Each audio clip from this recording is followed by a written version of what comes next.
Researchers will soon send a 7-foot-tall observatory on a mission to discover some of the secrets behind the largest body in the solar system, the Sun.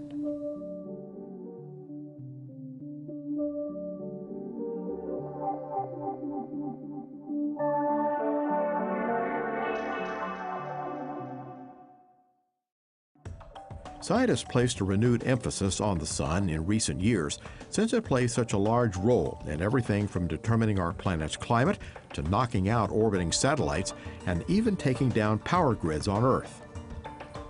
After launching into Earth orbit aboard a winged Pegasus rocket, NASA's IRIS spacecraft, short for Interface Region Imaging Spectrograph, will stare at the Sun with a steady eye, concentrated on the region between the Sun's surface and its blazing atmosphere, or corona. The region is called the chromosphere, and it's here that temperatures rise from 6,000 degrees Fahrenheit on the surface to millions of degrees in the glowing corona. Researchers don't know why that change occurs, but are betting IRIS will tell them. I think that the uniqueness of this mission and why it's important is that the mission is looking at the Sun, our only Sun. We know a lot about the surface of the Sun. Massive temperature changes occur in this region. Why? We don't understand this unique region of the atmosphere of the Sun. IRIS will show the solar chromosphere in more detail than has ever been observed before. My opinion is that we're bound to see something we didn't expect to see. The Sun often is thought of as little more than a giant nuclear furnace that sits at the center of the solar system and warms our planet. But its effects on Earth are profound, with its heat-driving weather patterns and CMEs, commonly known as solar flares, emitting blasts of radiation into space that threaten satellites and communications networks.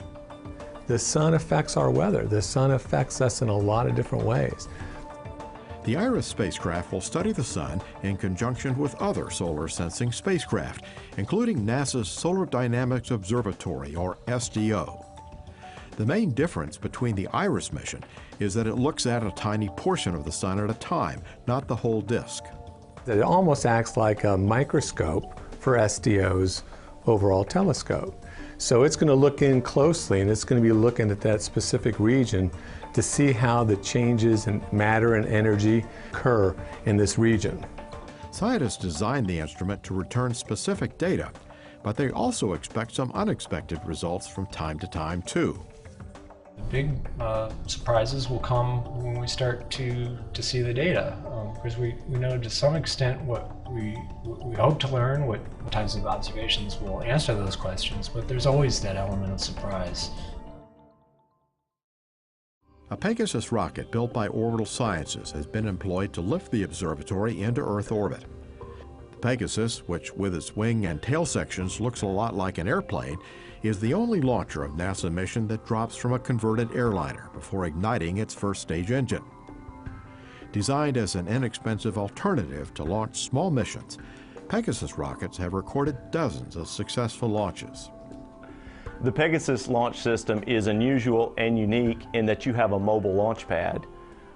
Pegasus is dropped from the belly of an L-1011 aircraft at 40,000 feet that's traveling downrange at over 500 miles per hour. Pegasus launch system has the theoretical capability of launching from any point on the surface of the Earth. Pegasus missions have begun from Cape Canaveral, Florida, Wallops Flight Facility in Virginia, Vandenberg Air Force Base in California, and Kwajalein Atoll in the Pacific Ocean. Because the IRIS spacecraft will fly a path that takes it roughly over each of Earth's poles on each orbit, the mission will launch from Vandenberg. The L-1011 will take off from Vandenberg and release the rocket off the California coast, heading south. What I'll remember most about the IRIS launch is what I remember from all my missions, and that's the people. I'm blessed with a terrific launch team, the NASA team members, as well as Orbital Science Corporation and Lockheed Martin for both the launch vehicle and spacecraft, all terrifically talented and eager and excited to go launch IRIS. The biggest surprise will come once the mission is launched and it starts to observe the Sun.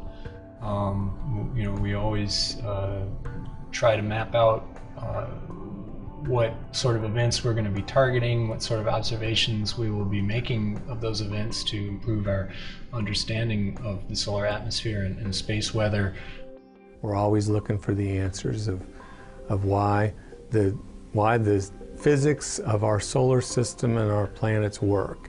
And everything starts at the root with the sun.